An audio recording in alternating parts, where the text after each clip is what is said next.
Hola a todos y todas. Soy Eduardo Alonso, arquitecto del Colegio de Arquitectos, y hoy os voy a exponer una línea de ayudas para la ejecución de otro tipo de programas respecto a los que hemos estado viendo estas últimas semanas relacionados con el impulso a la rehabilitación de viviendas y de edificios. Estos están ligados al autoconsumo y al almacenamiento, por supuesto con fuentes de energía renovables, y también a la implantación de sistemas térmicos renovables, todo ello, que es lo que más nos interesa, en el sector residencial. Aunque antes, y muy rapidito, vamos a ver cuál es el escenario en el que surge también este programa de ayudas y la convocatoria que hoy vamos a ver, ¿no?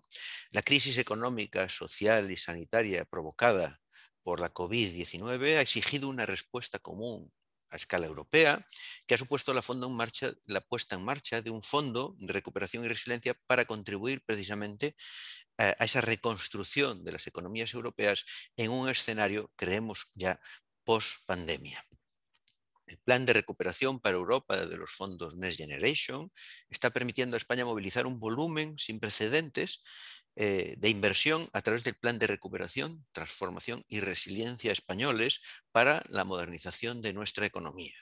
Este plan permitirá la realización de reformas estructurales que se traducirán en unos cuantos cambios normativos y en unas interesantes inversiones. Y, por lo tanto, entendemos que supondrán, al final, en un cambio del modelo productivo para la recuperación de la economía. Dicen que convirtiéndola en más resiliente e inclusiva.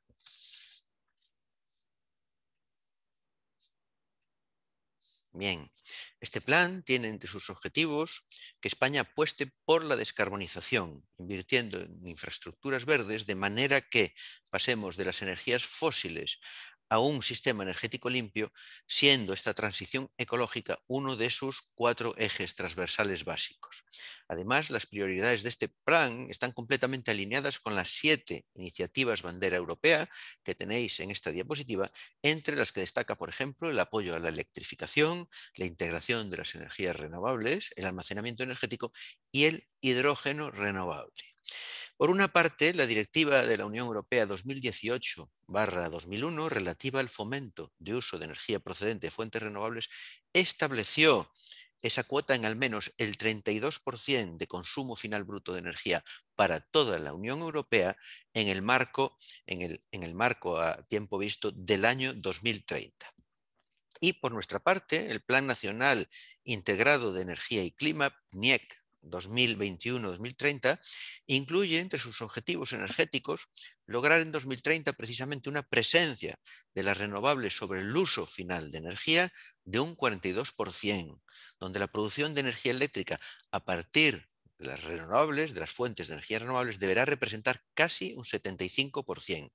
¿Qué conllevará esto? Pues obviamente una reducción de las emisiones de CO2 y favorecerá el paso a esa economía baja en carbono y que pretende posicionar a Europa para el 2050 como, ya sabéis, como el primer continente totalmente descarbonizado.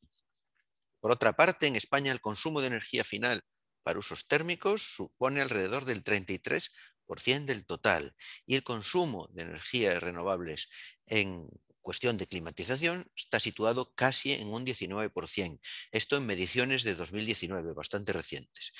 Pero para mejorar estos datos, el marco para el desarrollo de las energías renovables técnicas del PNIEC prevé el establecimiento de incentivos y una serie de programas de ayudas precisamente para las energías renovables. En este sentido, en cualquier caso, para alcanzar todas estas cifras que Europa ha previsto para 2030, va a haber que duplicar esta contribución que os acabo de citar hace unos segundos y para el cual todas estas ayudas obviamente son precisamente fundamentales.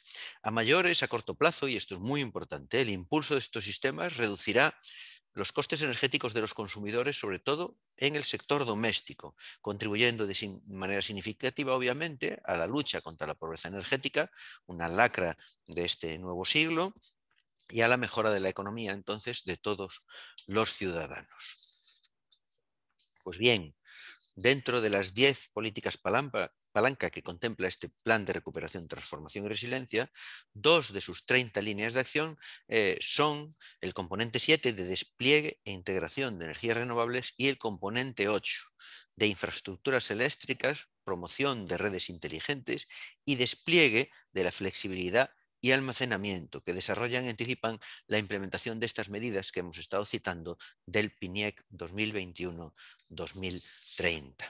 Pues bien, en este sentido, en el BOE de 30 de junio se publicó el Real Decreto 477 de 2021, que tenéis ahí, por el que se aprueban ayudas al autoconsumo y al almacenamiento con fuentes de energías renovables, así como precisamente la implantación de estos sistemas térmicos renovables en el sector residencial y que por eso para nosotros es de bastante importancia. Y también aprueba las bases reguladoras de las subvenciones reguladas en el mismo y que vamos a ver dentro de un momentito. Los programas de incentivos que se aprueban en este Real Decreto, bueno, pues tienen la finalidad, lo tenéis ahí, de promover el despliegue e integración de las energías renovables, tanto térmicas como eléctricas, en los distintos sectores de consumidores y fomentar un mayor control del consumo mediante el desarrollo de los sistemas de almacenamiento detrás del contador, contribuyendo con ello a esa descarbonización pretendida en toda Europa, con esa perspectiva puesta en el 2050. Y también, por último, ¿por qué no decirlo? El impulso a la construcción, a la industria y al sector empresarial que va asociado a todas estas obras y actuaciones. Bueno, pues este decreto tiene por objeto regular la concesión directa por razones de interés público, social y económico de estas ayudas a las comunidades autónomas y también aprobar esos 6 planes que tenéis ahí delante. Y el 6, ese que aparece ahí tan en amarillito, es el que hoy vamos a intentar desgranar para que a ver si lo comprendemos entre todos un poco mejor. Pues en relación a este programa 6, en el DOC de 9 de noviembre apareció la resolución de 28 de octubre de 2021 del INEGA por el que precisamente se convocó este programa de incentivos 6 que tenéis ahí, vinculado a la realización de instalación de energías renovables térmicas en el sector residencial. La concesión de estas ayudas se realizará, en un régimen de concurrencia no competitiva, lo que significa que las solicitudes presentadas en plazo, con los requisitos establecidos en las bases reguladoras y en esta propia convocatoria, se resolverán por orden de entrada en el registro y hasta agotamiento de crédito. Ahí tenéis los 2 objetivos de este programa. Yo me centro en el primero, ¿no? Bueno, pues nosotros que la realización de esas instalaciones de producción de energía térmica con fuentes renovables, pero también esta convocatoria establece el procedimiento de selección de las entidades colaboradoras que van a participar en la gestión de estas ayudas. Los fines son los de las bases y ya los hemos visto hace un segundito. Y luego veremos de qué manera influyen o cuál es el papel principal de estas entidades colaboradoras y quiénes son, de una forma muy rapidita. Las cifras de este plan, bueno, pues el importe total asignado lo tenéis ahí, es de casi 5.700.000 euros. El presupuesto por anualidades se ha redistribuido y se seguirá redistribuyendo en función de las solicitudes recibidas y también podrán ser redistribuidos los presupuestos entre las distintas tecnologías renovables que veis ahí, porque, por ejemplo, la biomasa se había quedado, bueno, se pensaba que apenas tenía un futuro, por lo menos, o que la gente no tenía esa inclinación por la biomasa, y ha sido para el INEGA una sorpresa mayúscula el ver que, que la gente tiende mucho a querer, sobre todo en sus viviendas unifamiliares, instalaciones de biomasa. Bien, el crédito disponible para este año está agotado. Si bien ya se ha solicitado una ampliación que están a punto de recibir. Y en este caso, en el de la ampliación, tenéis ahí abajo esa coletilla muy importante. En este caso de ampliación que inminentemente van a recibir en el INEGA, se concederá ya, sin necesidad de una nueva convocatoria, la subvención a los solicitantes siguientes por orden de entrada, es decir, los que estaban guardan turno y los que nos vayamos presentando, pues entraremos también en el orden que nos corresponda, ¿no? De todas maneras, si una vez que aconsejéis a vuestros clientes el llevar a cabo una de estas instalaciones y atenerse, el intentar conseguir una de estas ayudas, yo os diría que previamente una llamada no cuesta nada, hagáis una llamada al INEGA para corroborar que efectivamente ya está ahí esa ampliación de crédito y que no está agotado con la cola de solicitudes que ya han sido presentadas. Aunque bueno, ya os digo que a mí me han confirmado que hay dinero de sobra por ahora para todos con esta ampliación que está a punto de hacerse realidad. ¿Cuáles son los plazos de esta convocatoria? Bueno, pues las ayudas se podrán solicitar, lo tenéis ahí, hasta ese 31 de diciembre de 2023. Si bien al ser un día inhábil, se prorrogará hasta el 2 de enero de 2024 para todas las tipologías de proyectos. El procedimiento de concesión se resolverá en el plazo máximo de 6 meses desde la fecha de presentación de solicitud o, en su caso, desde la enmienda. Como ya ha pasado en otras convocatorias, tened en cuenta que la fecha de presentación de solicitud es la que nos concede más o menos posibilidades de optar a la ayuda antes de que se agote el crédito, no es la de la primera presentación, no, salvo que esté perfecta, es la de la presentación en la que todo está correcto, es decir, probablemente una subsanación. Si alguien piensa que entregando cualquier cosa y luego ya subsanará, está cogiendo turno, por decir así, está equivocado. Lo importante es hacerlo bien, porque el momento en el que se hace bien es el que empieza a contar para nosotros. Y por último, el plazo máximo de ejecución y justificación de las actuaciones será de 18 meses contados aquí desde la notificación que nos dé el INEGA. Bien, como ya sabéis, las bases reguladoras y esta convocatoria recogen una serie de obligaciones y requisitos que se deben cumplir para poder optar a estas ayudas. De una u otra manera vamos a ver requisitos para los beneficiarios, para los edificios y para las actuaciones, que es la manera más cómoda de desgranar y de entender convenientemente estas líneas de ayudas. Bien.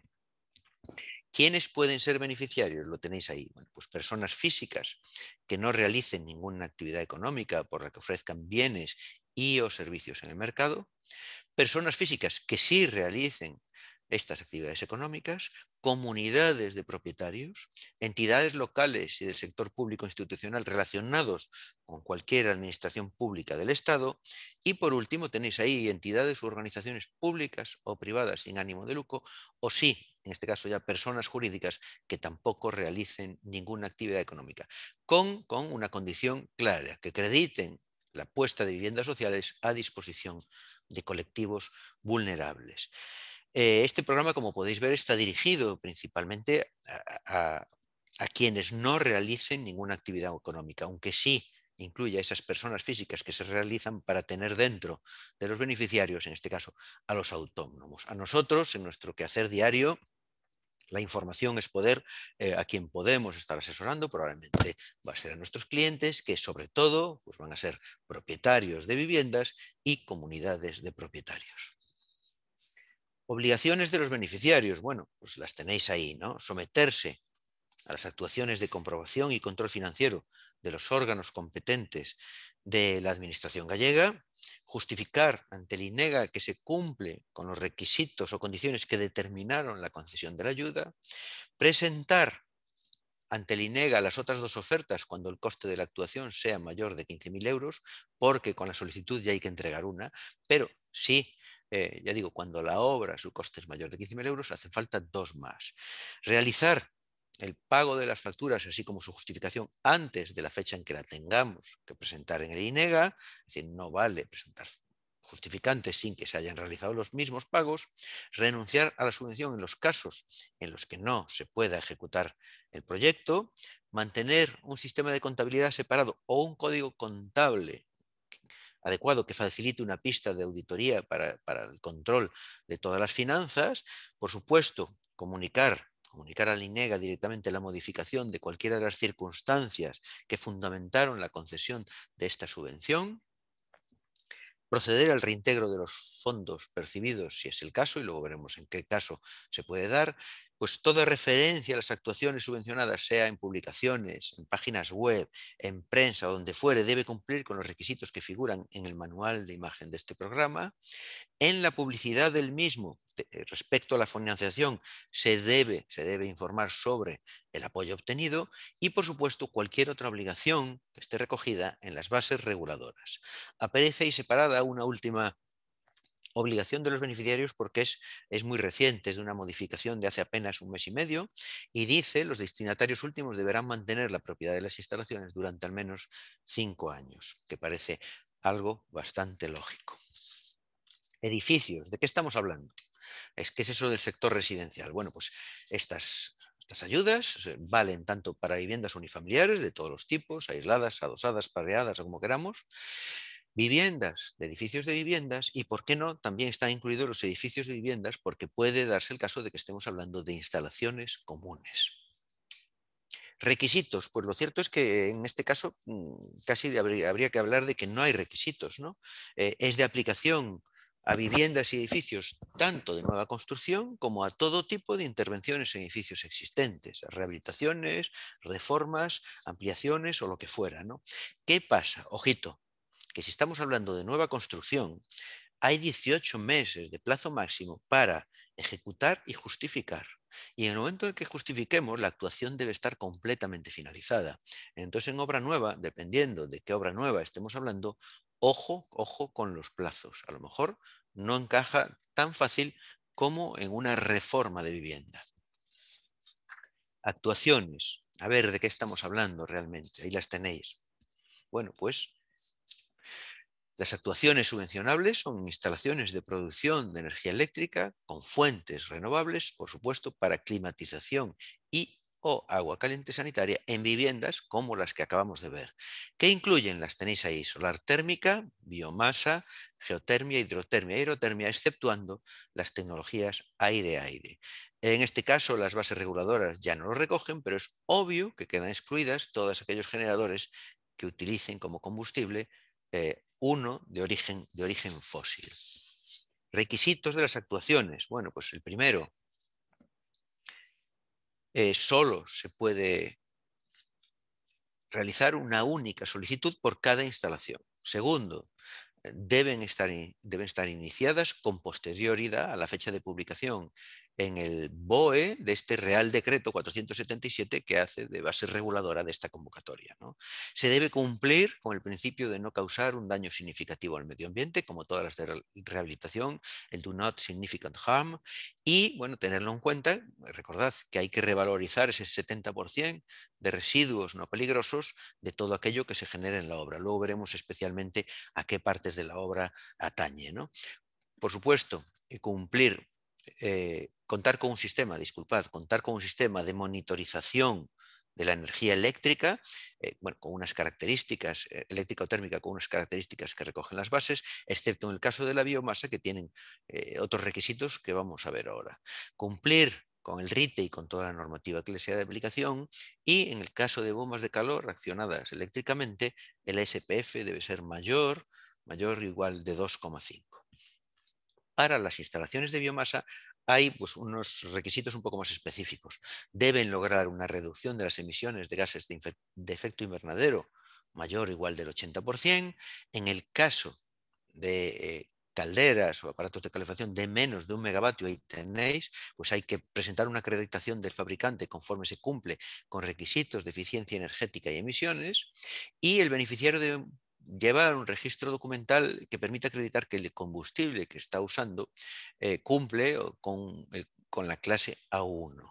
Además, la biomasa cumplirá los criterios de sostenibilidad marcados por las disposiciones legales, y las instalaciones que van de 1 a 50 megavatios deberán cumplir también con todos los requisitos de emisiones. Por último, los aparatos de calefacción local deben disponer de la parte frontal cerrada. Pero ya digo, estos son solo para los casos de biomasa.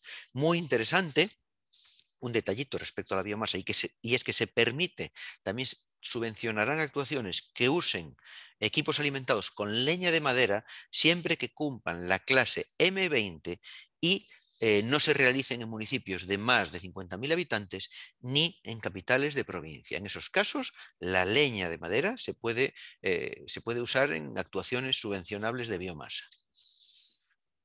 ¿Cuál es la cuantía subvencionable? Y aquí es donde vais a ver lo interesante que puede ser esta línea. Bueno, pues lo tenéis ahí. Primero vamos a centrar un poco cómo son estas ayudas, ¿no? Estas ayudas son una modalidad de subvención a fondo perdido que será otorgada directamente al destinatario último, en realidad como una entrega dineraria sin contraprestación. La ayuda total a otorgar se establece en unos valores constantes, módulos unitarios dependientes de cada unidad de potencia de los equipos.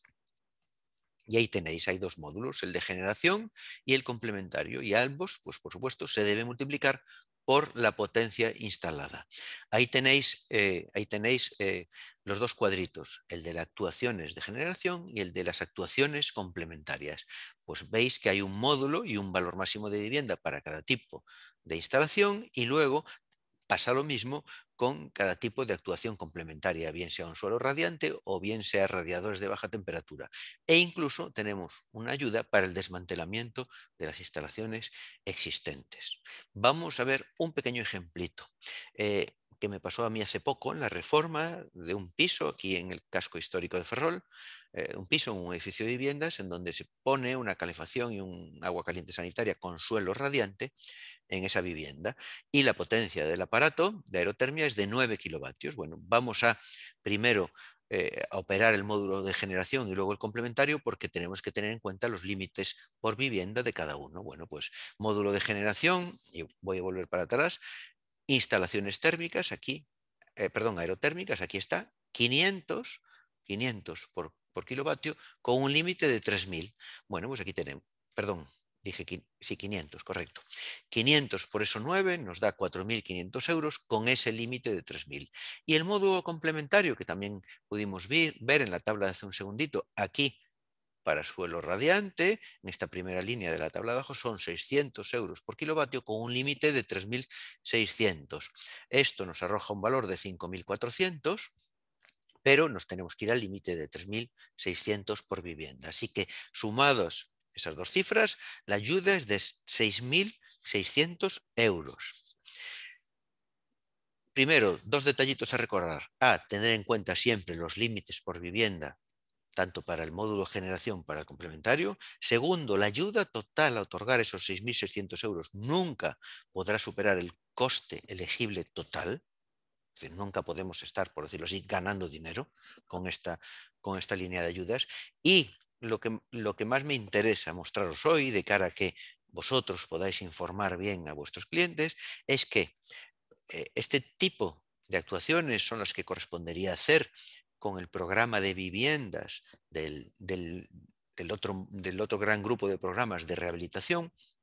Y en ese caso, el programa de viviendas alcanza el 40% de la actuación con un límite máximo de 3.000 euros. Entonces, en aquel programa tendríamos 3.000 euros de subvención, y en este podemos llegar a tener, ya lo veis, para un caso así, 6.600 euros. La diferencia yo creo que merece la pena. ¿Cuáles son los costes elegibles? Bueno, ahí lo tenéis. La inversión en equipos y materiales, en la ejecución y en instalaciones, por supuesto, también en equipos electromecánicos, hidráulicos, de control y auxiliares, todos estos casos cuando estén asociados, obviamente, a la actuación objeto de la ayuda. También el sistema eléctrico general de alta y baja tensión, incluyendo transformadores, línea de evacuación y sistemas e infraestructuras eléctricas adicionales, siempre hasta el punto, o solo hasta el punto de conexión con la red eléctrica, incluidos también sistemas de gestión, control activo y monitorización, los de medición, las obras civiles, como por ejemplo un refuerzo o sustitución de cubierta para poder realizar la instalación, excavaciones, zanjas y canalizaciones, o, por qué no, por ejemplo, ayudas de albañilería. Y también el coste de desmantelamiento de las instalaciones eléctricas.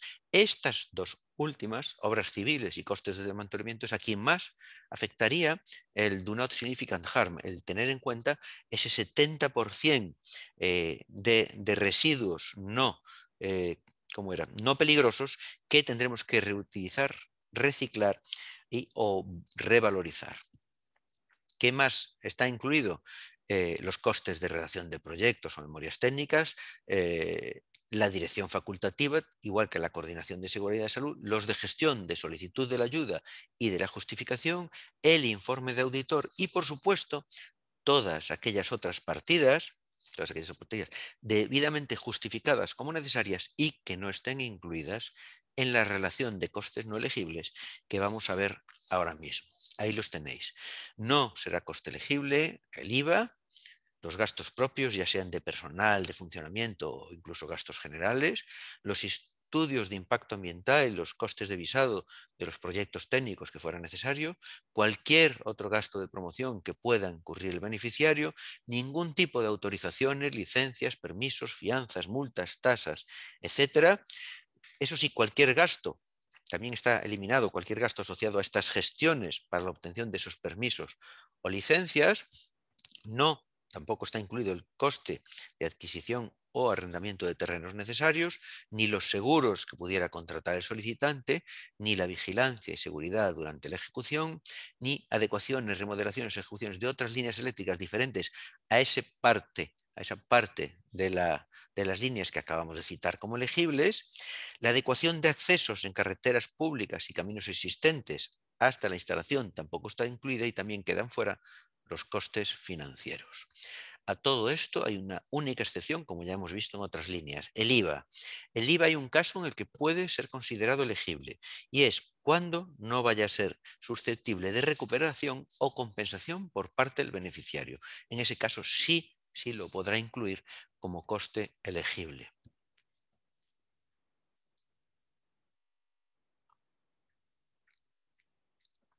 Bien,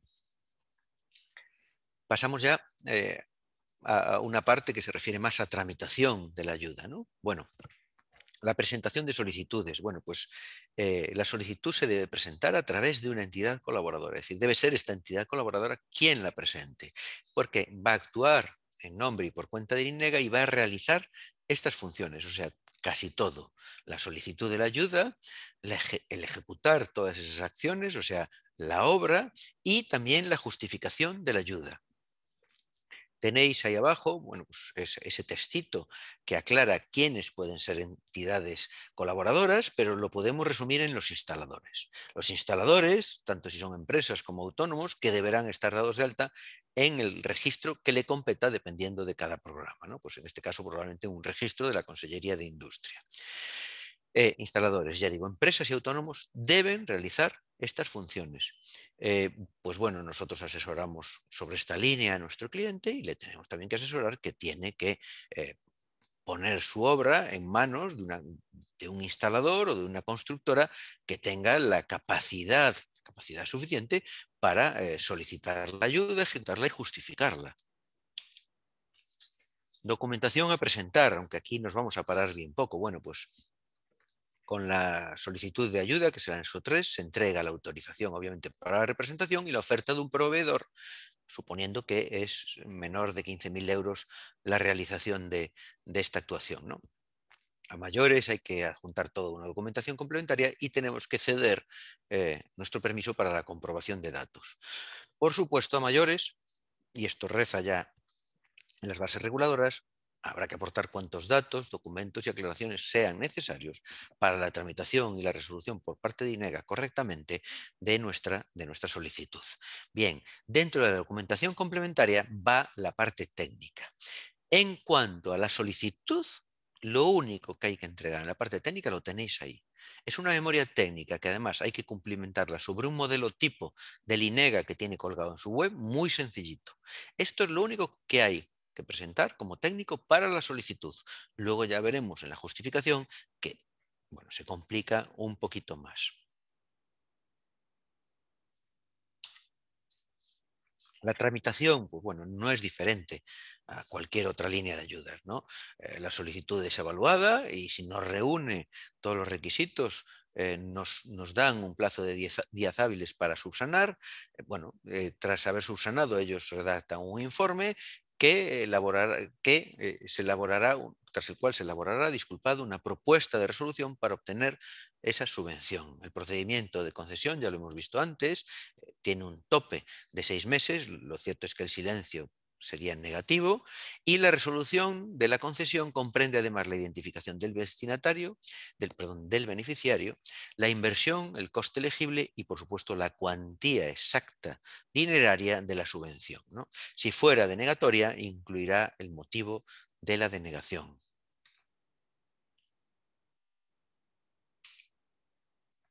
Bien.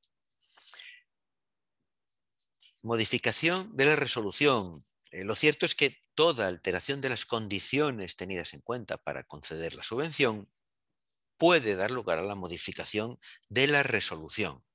Pero, cuando por circunstancias técnicas sea imprescindible precisamente variar el contenido específico de las inversiones debido a una variación, por ejemplo, en el proyecto inicial, hay que notificárselo al INEGA, y el INEGA podrá autorizar esta modificación siempre que se respeten estos 3 requisitos que tenéis ahí: que la modificación del proyecto esté comprendida dentro de la finalidad, que se acredite la inexistencia de perjuicios a terceros, y que los nuevos elementos y circunstancias que motiven esa modificación de haber concurrido en la concesión inicial, no hubieran supuesto la denegación de la ayuda.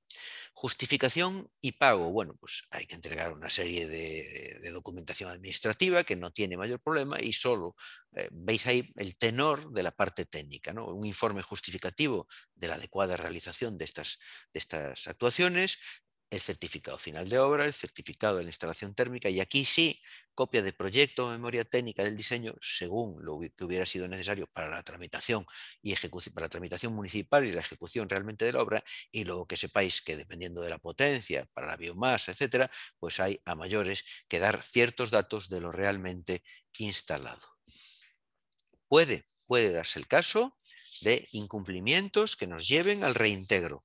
Bueno, le llama incumplimiento total la convocatoria cuando justificamos menos del 60% del importe de la ayuda. Y en ese caso de incumplimiento total se determina la pérdida del derecho a cobro. Hay un paso intermedio, que es el incumplimiento parcial. Si nosotros justificamos más de un 60%, pero menos de un 100%, ¿qué percibiremos? Pues la parte proporcional de la subvención otorgada. Y luego decir que el incumplimiento por parte del beneficiario, si así se supiera de las condiciones que aparecen en las bases reguladoras o en esta convocatoria, implicaría la pérdida de la ayuda y, cómo no, el reintegro de aquellos fondos que ya se hubieran percibido, si fuera por adelanto o fuera porque estamos en una fase posterior a la justificación. Incompatibilidad. Bueno, pues estas subvenciones son incompatibles con cualquier otra ayuda, subvención o recursos destinados a la misma finalidad, tanto si son de la comunidad autónoma, como si son estatales, europeas o de algún organismo internacional.